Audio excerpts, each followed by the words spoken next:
Dulu bahkan para dalal yang ada di pasar Tarim, maklar, penjual yang ada di pasar Tarim, mereka itu yatakallamun bi'ibarah minhaj. Mereka berbicara, ya, obrolan mereka satu sama lain mengupas kalimat-kalimat yang ada di dalam Minhajut Talibin, karangannya Imam Yahya bin Syaraf An-Nawawi.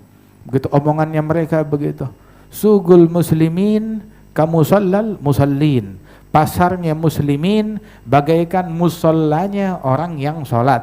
Al-Imam Junaid itu kalau dia buka toko di pasarnya, waktu dia buka toko ditutup dulu tokonya dengan tirai, dia gelar sejadahnya, dia sholat nggak banyak, cuma 300 rakaat. Udah gitu baru dia jual barang-barang yang mau dia jual. Ini orang yang kayak begini, belum dia dagang, belum ada barang yang laku, udah dapat untung besar dari Allah Subhanahu wa taala. Masya Allah. Nah kita sekarang waktu duha hatta 2 rakaat salat duha, witir walaupun hanya 3 rakaat kita witir. Sampai-sampai dulu tuh Rasul sallallahu alaihi wasallam jalan ke pasar begitu, mengecek keadaan di sana, zikir, ya, baca tuh ada zikir namanya zikir pasar, ada doa pasar. Yang baca tuh doa dihapuskan 1.000.000 kesalahan, ditulis 1.000.000 hasanat, diangkat 1.000.000 derajat. Apa doanya? La ilaha illallah wahdahu la syarikalah lahul mulku wa lahul hamdu yuhyi wa yumit wa huwa hayyun la yamut biyadihil khair wa huwa ala kulli syai'in qadir. Ini doa ini dulu waktu kita belajar di Tarim, itu setiap kita lewat di pasar selalu kedengeran suara doa ini di pasar. Masya Allah. Nah kita pengen nih suara kayak begini berkumandang di mallnya kita, di pasarnya kita, biar ada hal-hal yang semacam ini. Kita ingin majelis hidup. Di mana majelis itu hidup? Bukan cuma di masjid. Pengen di masjid-masjid, di rumah-rumah juga. Allah Subhanahu wa taala memerintahkan kepada istri-istrinya Nabi, wadhkurna ma yutla alaikunna fi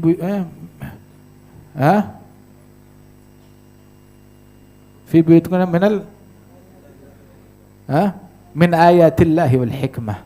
Bacakan, ingat, sebutkan apa yang dibacakan kepada kalian wahai para istrinya Nabi dari ayat-ayatnya Allah dan hikmah, dari ucapannya Rasulullah sallallahu alaihi wa alihi wasallam. Dikaji, disampaikan. Begitu juga di pasar-pasar, begitu juga di toko-toko, dimanapun. Yantafi' buh jami'an nas ghaim wa jalis. Terus Habib Ali bilang ngeluh tentang keadaan zamannya. Benernya sih yang mengecewakan, yang suram, yang nyebelin bukan zamannya dia. Dia bilang mahilati inni aral waqt habis. Bahasa Arabnya begitu. Kalau bahasa Indonesianya apa ya? Ya begitu juga, ngeluh. Tahu kan orang kalau aduh sakit. Sakitnya tuh di mana? Di hati. Habib Ali itu sakitnya di hati. Kenapa? Ngelihat zaman suram, zaman cemberut, zaman merengut, zaman monyong bahasanya kita. Kelam zaman. Kenapa? Sebab pikiran orang zaman sekarang bukan lagi mikirin Al-Quran, bukan lagi mikirin zikir. Dulu sebagian orang tuh, mereka di jalanan tuh, orang yang ada di jalanan yang mereka pikirkan tadabbur ayat-ayatnya Allah. Hatta sebagian salihin jalan di jalanan kota Tarim, begitu lewat di depan Zambal, kuburan para wali-wali, pas dia lagi merenung firman Allah Ta'ala, faminhum syagiyyun wa sa'id. Terus dia ulang-ulang, minhum syagiyyun wa sa'id. Itu kelak tuh di hari kiamat, ketika hari kiamat datang, di antara manusia ada yang beruntung, ada yang sial. Ada yang beruntung, ada yang sial. Diulang-ulang tuh ayat. Ngelewatin kuburan aulia sambil dia ngulang-ulang nih ayat, pikirannya di situ fokus, lupa sama sekeliling. Tahu-tahu dia dengar suara, cuma nggak ada orangnya. Itu suara bersumber dari kuburan. Itu suara bilang kepada dia, ya hadza ubur ma minna syagi. Wahai hadza, kamu baca tuh ayat, cepetan majuin, baca ayat selanjutnya. Ngapain diulang-ulang? Di sini nggak ada orang sial yang dikubur, sini semuanya orang yang beruntung. Kulluhum su'ada. Semuanya orang-orang yang beruntung. Ada biladul awliya ussalihin. Yang terlintas di benak orang-orang yang ada di jalanan, yang ada di majelis, yang ada di masjid, yang ada di pasar, semuanya yang terlintas di benak mereka adalah tentang akhirat. Sampai dulu kita dinasihatin oleh guru-guru kita. Dan juga mereka menceritakan bagaimana seorang guru memberikan nasihat kepada murid-muridnya. Ketika ngelihat muridnya di di majelis, tapi otaknya nggak ada di majelis. Ada gak yang begitu? Ada yang otaknya sibuk sama handphone, begitu. Ada orang kalau hadir majelis, bukan yang ini, kalau ini sih beneran nih, begitu. Biar kata megang handphone fokus, insya Allah. Ada orang datang majelis khusus pengen selfie, begitu. Datang majelis biar punya bahan buat update status, begitu. Di majelis, begitu. Khusus buat begitu doang. Masya Allah. Terus kenapa sial gitu? Enggak, insya Allah beruntung juga, insya Allah. Alhamdulillah. Begitu. Mereka nasihatin kepada orang-orang yang hadir di majelis, dia bilang, wahai muridku, ya waladi, la an yakun qalbak fil masjid wa jasadak fis suq khair min an yakun jasadak fil masjid wa qalbak fis suq. Itu masih lebih mendingan badanmu ada di pasar, hatimu ada di masjid, ada di majelis. Ini masih lebih mendingan daripada badan di majelis, hatinya ada di pasar. Ya, ini yang kayak begini, 1 ngabisin tempat, 2 ngabisin kebuli, 3 ngabisin aqua, begitu. Air mineral, nggak boleh iklan di sini, begitu. Masya Allah. Wah, 4 ngabisin tempat parkir, begitu. Terus kadang nih orang-orang kayak begini, nah belum lagi nih lain gara-gara dia handphone hilang, sendal hilang, waliyadzubillah min dzalik. Ala kulli hal, dan yang terbaik ketika jasad kita dan hati kita ada di dalam majelis. Begitu, jasad di majelis, hati di majelis. Kalau emang kagak juga, hati di majelis, badan, walaupun badan di pasar, hati di majelis.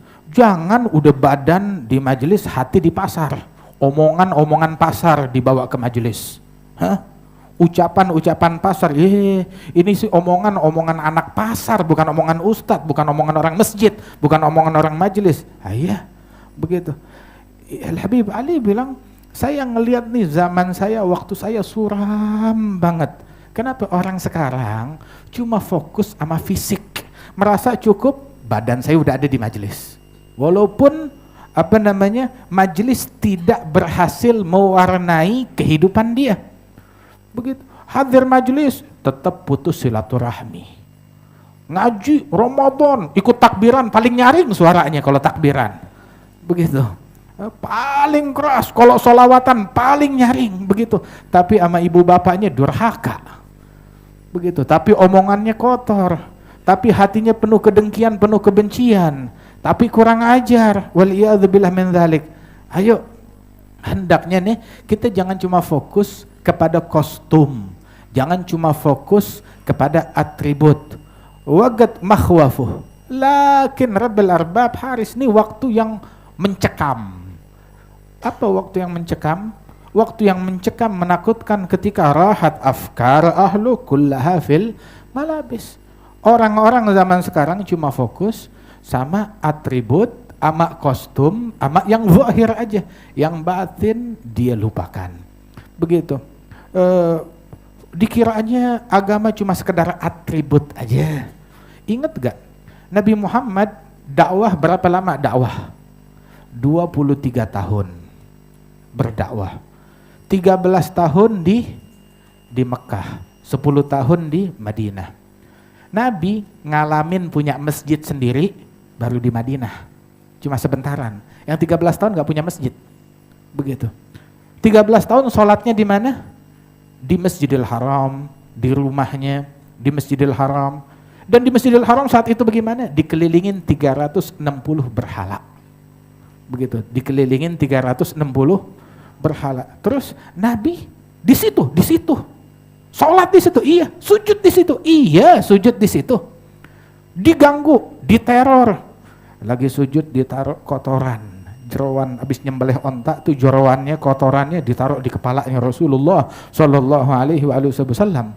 Terus udah gitu bagaimana? Nggak beranjak dari sujudnya. Besoknya datang lagi, sholat lagi. Coba kita kalau masuk satu masjid, dicemberutin dikit, dipelengosin dikit, bilang amit-amit, seumur hidup gua nggak injek lagi nih masjid.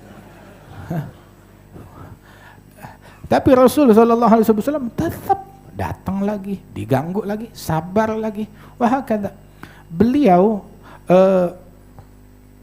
13 tahun nggak punya atribut. Begitu. Beliau baru punya masjid begitu hijrah ke Madinah Al-Munawwarah. Itu pun juga masih diganggu orang, diteror, diperangin. Begitu. Beragam gangguan dirasakan oleh Rasulullah sallallahu alaihi wasallam. Tapi yang beliau terlebih dahulu siapkan adalah membangun jiwa, membangun akhlak, membangun mental, membangun pola pikir, membangun keilmuan, membangun adab, membina jiwa manusia. Begitu. Kemudian baru fisik yang lain terbina. Kenapa? Sebab itu ntar ngikut kepada apa yang udah disiapkan. Begitu nyampe ke Madinah, musliminnya udah siap, orangnya udah siap, khalas, ayo masjid. Terus masjidnya Rasul bagaimana?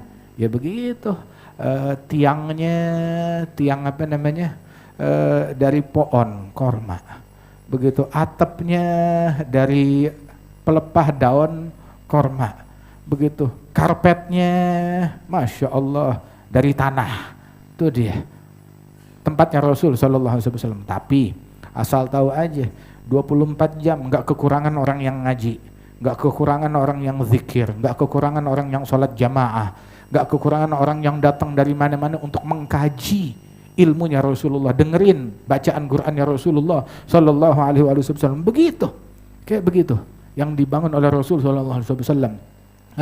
Bukan cuma atribut, bukan cuma kostum, akan tetapi jiwa yang dibangun, yang dibina oleh Rasulullah sallallahu alaihi wasallam. Wah, kata. Terus juga katanya Habib Ali, ini yang saya lihat nih waktu muram orang cuma mikirin cuma yang zahir aja, yang batin dilupakan.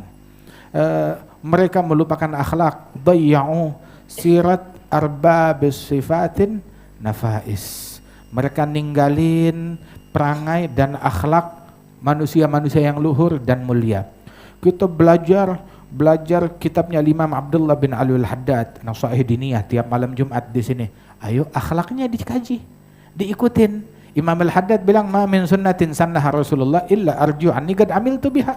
Enggak ada satu sunnah pun dari sunnahnya Rasulullah melainkan sudah saya lakukan, sudah saya amalkan. Itu yang dilaksanakan oleh beliau. Begitu juga para ulama, kita mengkaji kalamnya Al-Habib Ali bin Abdullah bin Syihab, ikutin beliau. Al-Habib Abdullah bin Muhsin Al-Attas itu sampai akhir hayatnya enggak ninggalin salat jamaah sampai akhir hayatnya radhiyallahu anhu ardah. Hum bahjatul alam wa unsul majalis. Mereka ini nih para kaum yang memiliki perangai yang luhur, yang mana mereka ini adalah hiasan kemuliaan, keagungan begitu di muka bumi ini, dan membawa ketentraman di majelis-majelis. Saya ingat ya 21 tahun yang lalu kita pulang dari Hadramaut, itu sekitar tahun 98 bersama Habib Umar, ada Habib Ali Al-Jufri. Terus di situ tuh di majelis masih kelihatan orang tua yang dulu-dulu. Di situ kita lihat ada Habib Ali Jufri bilang, tuh kemana kita majelis selalu ada Ammak Ahmad, Al-Habib Ahmad bin Ali Ahmad bin Ali bin Ahmad bin Abdullah bin Talib Al-Attas. Begitu. Terus tuh lagi ada siapa namanya, Ammak Abdullah bin Ahmad Al-Kaf. Ada lagi Habib Abdullah Syami, ada fulan. Tuh Habib Ali nyolek saya, tuh lihat. Lihat pamanmu, gurumu Al-Habib Ahmad bin Ali Al-Attas wa Ammak Abdullah bin Ahmad Al-Kaf. Mereka di majelis diem, enggak ngapa-ngapain, baca aja belum tentu baca. Belum tentu, apalagi ceramah. Tapi keberadaan mereka di majelis, Masya Allah, itu menjadi unsul majalis. Majelis itu jadi damai, atmosfernya berbeda dengan kehadiran mereka. Begitu. Dengan kehadiran mereka tuh lahum minat taqwa ajallu zinah.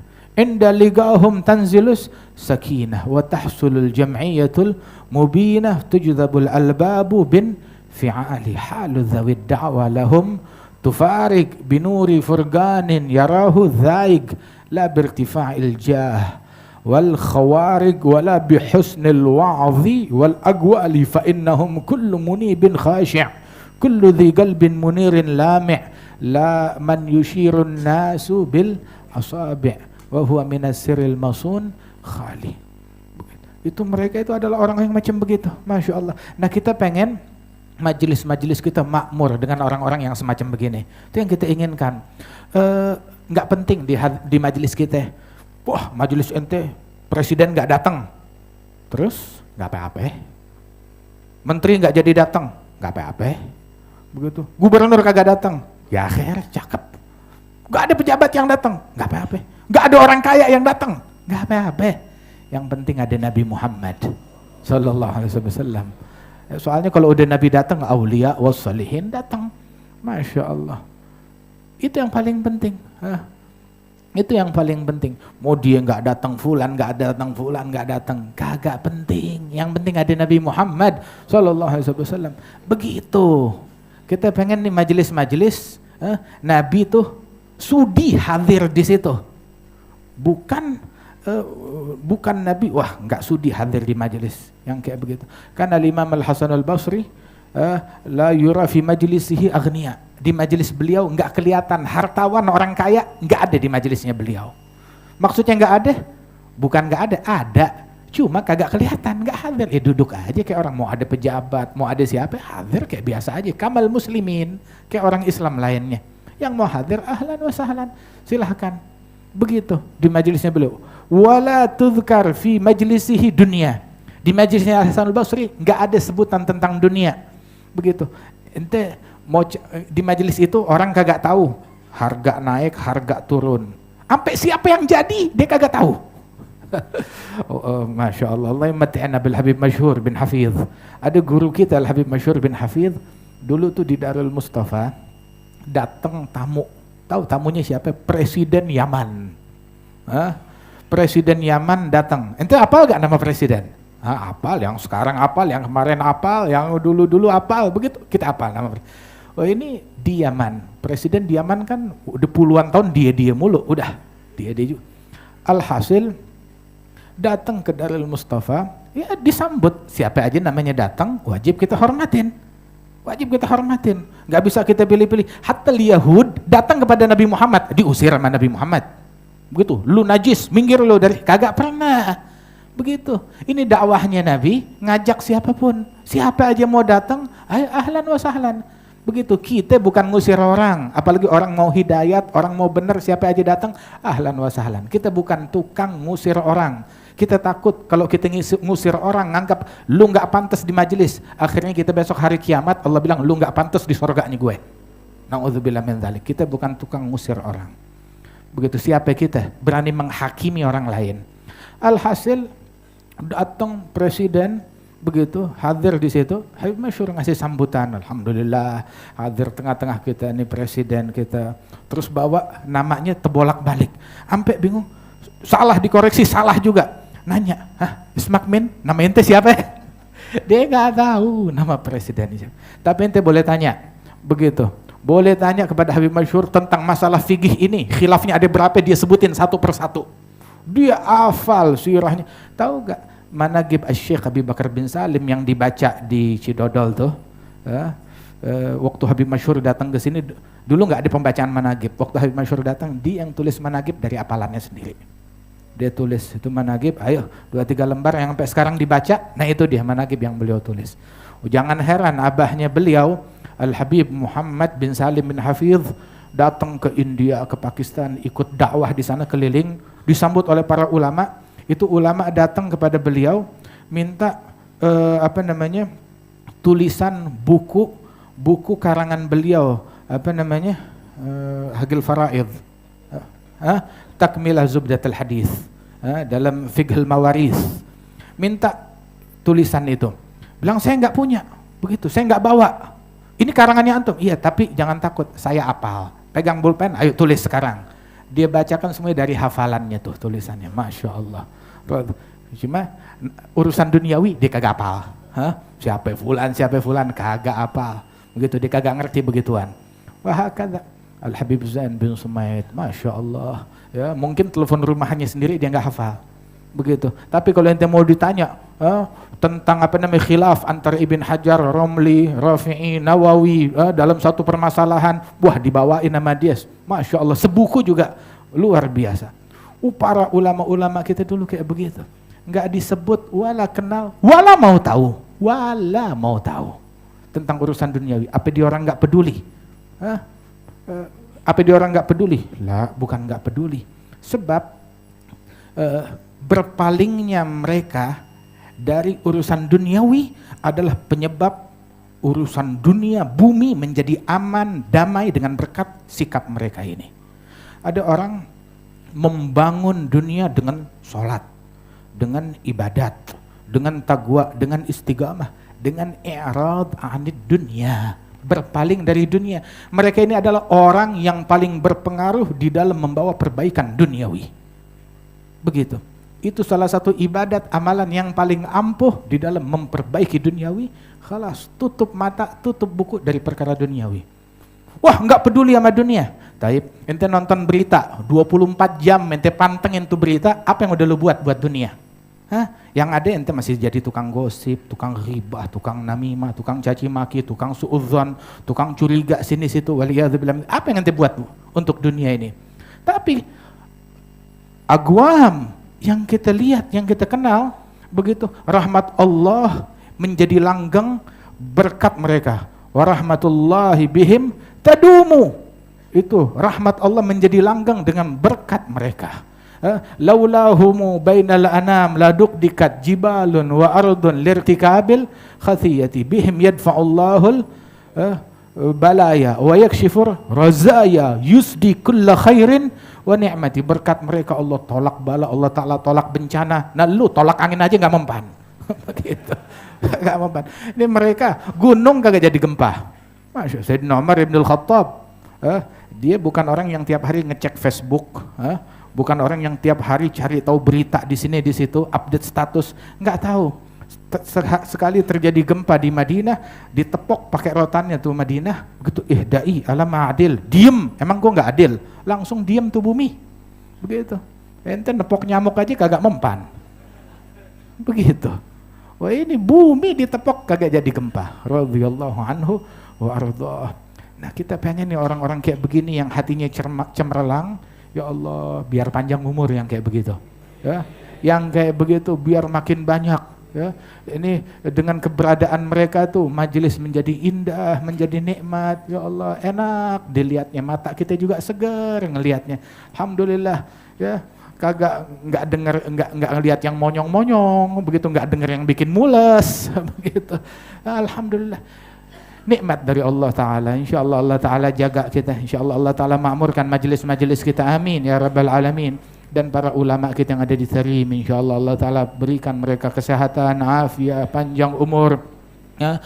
Dan Allah Ta'ala makmurkan insyaallah jami' majalis dzikir, hilaqul hilm, semuanya Allah Subhanahu wa Ta'ala makmurkan. Amin ya Rabbal Alamin. Allahumma ij'al jam'ana hadza jam'an marhuma, tafarraqna min ba'di tafarruqan ma'suma, wa la taj'al fina wa la minna wa la ma'ana syaqiyan wa la mahruma bi rahmatika ya arhamar rahimin. Sallallahu ala sayyidina Muhammadin an-nabiyil ummi wa ala alihi wasallam wa akhiru da'wana alhamdulillahi rabbil alamin.